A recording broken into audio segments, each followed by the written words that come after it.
दोस्तों नमस्कार।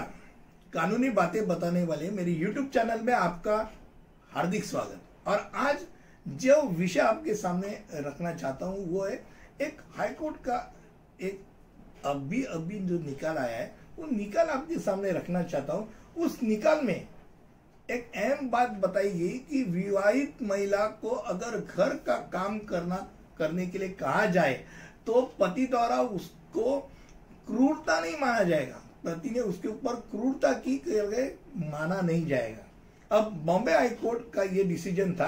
Bombay high court Aurangabad bench के जस्टिस विभा वी कंकणवाड़ी और जस्टिस राजेश पाटिल के बेंच ने ये निर्देश दिया। ये निकाल देते समय ये कहा कि विवाहित महिला को घर का काम करने के लिए अगर कहा जाता है तो भारतीय दंड संहिता धारा 498A के तहत उसके प्रति क्रूरता नहीं होगी, घरेलू हिंसा नहीं होगी, क्योंकि इसमें उसने ये कहा है कि अगर घर के काम वो करना नहीं चाहती तो ऐसे महिला ने अपने शादी से पहले अपने पति को स्पष्ट करना चाहिए।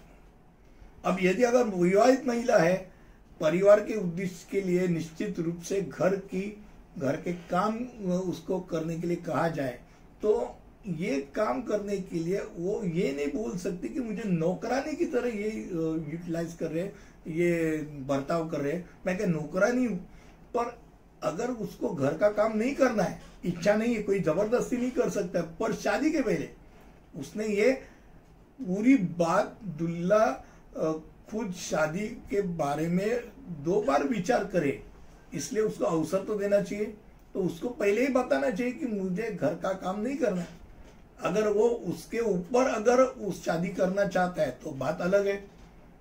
तो अगर वो शादी के बाद बताना चाहेगी तो ये समस्या का समाधान हो जाना बहुत डिफिकल्ट हो जाता है।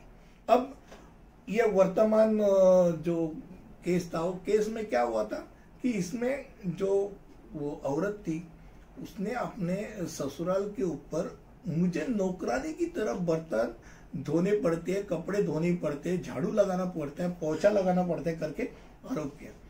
दूसरी बात ये भी की कि 1 महीने के बाद पति और ससुराल वालों ने उसने नौकरानी जैसा बर्ताव तो किया, पर 4 लाख की डिमांड रखी कि भाई कार चाहिए, और कार नहीं देते और लड़का भी नहीं देते।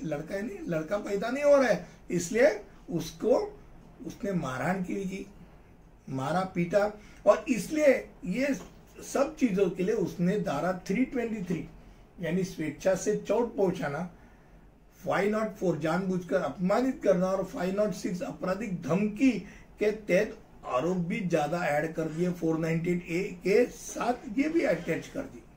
अब पति ने डिफेंस की तरफ जाते समय अपनी मां और बड़ी बहन को साथ हाईकोर्ट में जब उन्होंने अपील की तो प्राथमिकी रद्द करने की मांग करते हुए उसने अदालत का दरवाजा में ये बात कही कि भाई ये महिला ने अपने पूर्व पति के साथ भी यही बर्ताव किया था, यही उसने ससुराल के खिलाफ शिकायत दर्ज की थी।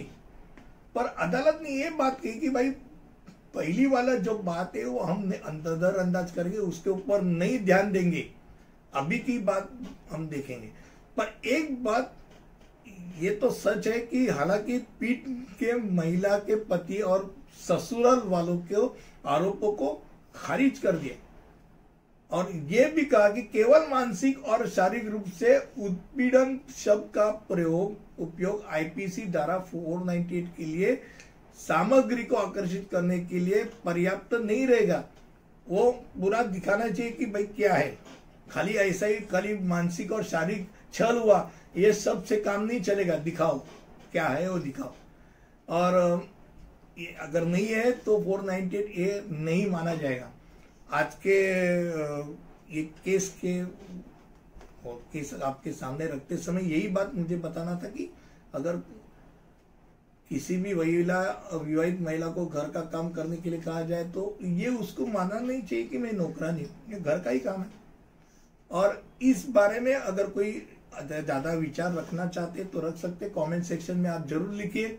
और अगले वीडियो तक ऐसे ही कुछ रोचक बातें आपके सामने लाता रहूंगा। तब तक के लिए अनुमति दीजिए। धन्यवाद।